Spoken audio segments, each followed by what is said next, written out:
매주 화요일 저녁 8시에 진행되는 무료 특강 아래의 링크에서 신청하세요. 데일리경제TV 시청자 여러분 반갑습니다. 박성재 차장입니다. 자, 지금 살펴볼 종목은 하나에어로스페이스입니다. 자, 국내 대표적인 방산기업이라고 볼 수 있죠. 주요 품목은 자주포인데요.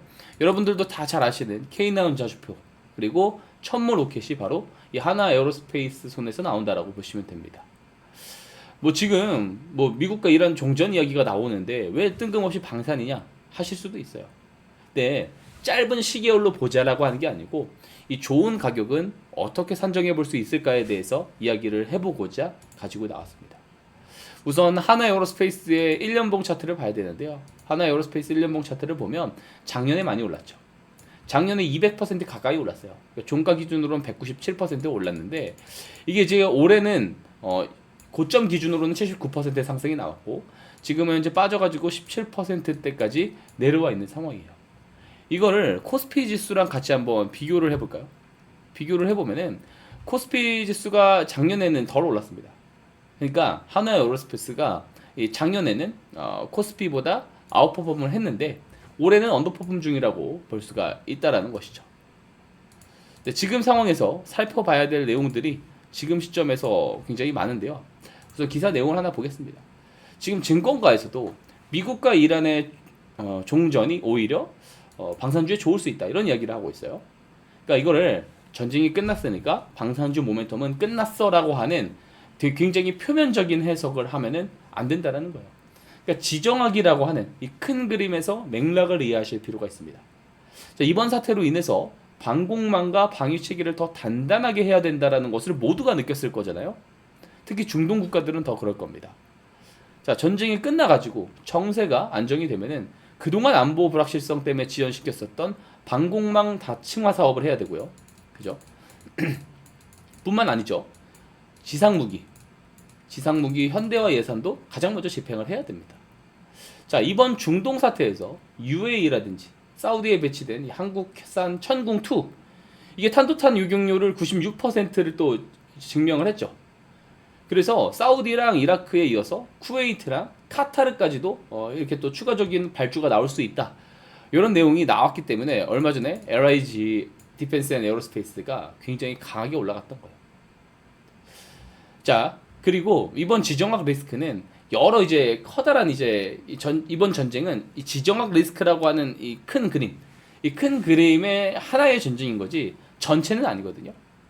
그러니까 트럼프 대통령이 호르무즈 해협을 뚫어내는데 동맹국들에게 지원을 요청을 했습니다. 근데 동맹국들은 어때요? 지원을 왔나요?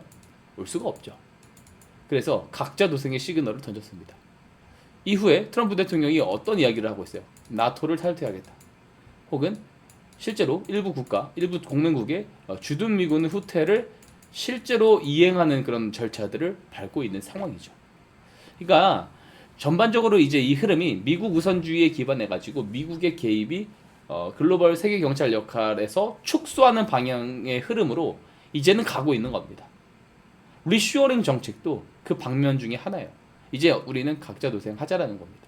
미국이 더 이상 부채를 들여가지고 방위비 지출을 내려가지고 세계 경찰 역할을 할 이유가 없다라는 것이 되는 것이고 그것이 현재 미국의 여야 그리고 미국 자국민들이 지향하는 바이기도 합니다. 그래서 점차적으로 탈세계화 국가로 가고 미국의 개입주의는 점진적으로 줄어드는 상황으로 가게 될 겁니다. 근데 이러한 흐름으로 계속 가게 되면요 군사적인 긴장도가 계속 올라가죠. 이는 추가적인 방위비 지출로 연결되게 될 겁니다. 자, 나토만 봐도요. 작년 6월에 그 2035년까지, 그러니까 2025년이죠, 작년에. 그래서 향후 10년, 2035년까지 이제 GDP를 기존에는 GDP의 2%를 방위비 지출을 했는데 이거를 5%까지 10년 안에 끌어올리겠다라고 합니다. 제가 자주 듣는 이야기인데요. 이 안에도요. 이 무기 획득 예산이요. 10년 전에는 한 13%였어요. 근데 현재는 34%입니다. 2030년이 되면 40%까지 끌어올리려고 하고요. 그리고 전쟁 접견 지역에 있는 폴란드 이런 국가들은 지금 51%가 넘어가고 있습니다. 한국 방산의 어떤 최대 고객이지 않습니까, 폴란드가? 그래서 한국 방산 기업들은 유럽 쪽에 고객을 많이 두고 있어요. 그래서 앞으로도 지속적으로 수혜를 보는 구도가 될 수밖에 없다는 겁니다. 즉 구조적 성장기에 들어와 있다라고 볼 수가 있다라는 것이죠. 자, 수급을 한번 보면은 주가가 약세일 때도 사실상 외국인들의 매수가 잘 들어와 주는 것이 우선 중요한 포인트라고 볼 수가 있을 것 같아요. 그리고 차트를 한번 보게 되면 우선 이 개별 이슈를 딱 읊기보다는 한국의 방산 대장주로서 하나 에어로스페이스는 주요한 지표 역할을 하게 될 겁니다. 지상방산, 또 항공부문, 그리고 해양산업에서도 해양산업이 제일 매출 비중이 높긴 하죠. 이 모두에서 이 지정학 배경이 탈세계화로 가는 이런 상황에서는 꾸준하게 성장하는 배경으로 갈 가능성이 있다라고 보고 있다라는 것이죠. 그래서 단일 전쟁 하나가 뭐 끝나면 뭐 그게 뭐 재료 소멸이고 이렇게 볼 게 아니고 장기적인 우상향 배경을 전제한 상황 속에서 제가 생각한 향후 2년 동안의 방산 전략을 좀 공개를 한번 해드려 보겠습니다. 저는 방산주를 앞으로 이렇게 대응을 할 겁니다. 향후 2년 동안 유효한 전략인데요.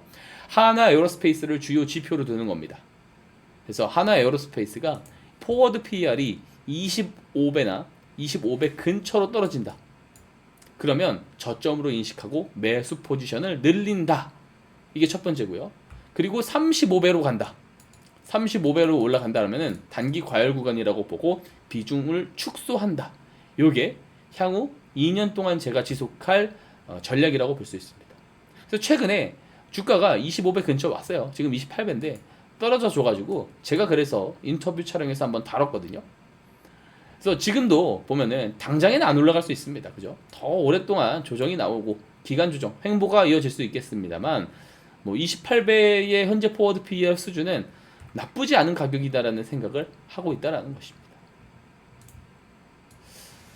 자, 차트를요. 조금 더 길게 놓고 볼까요? 길게 놓고 보게 되면은 사실상 최근 1년 동안에요. 실질적인 평균값, 주가의 평균값이 그렇게 올라가지 않았어요. 작년 상반기에 상당히 많이 올라왔거든요. 그래서 상반기에 많이 올라왔으니까 조금 이것을 숫자도 나오면서 기간 조정으로 지금 소화를 하고 있다는 생각도 들고요. 이게 지금 현재 장기 횡보한 게 지금 1년 평균 흐름인데 1년 평균선이 남색 곡선이거든요. 자, 1년 평균선인 241선 근처에 있기도 하고 포워드 PER 계산을 전략을 제가 앞에서 이야기했을 때 그 가정을 들어도 그렇고 긴 시계열로 놓고 본다라고 했을 때는 뭐 지금 나쁜 가격은 아니다라고 저는 보고 있는 상황입니다.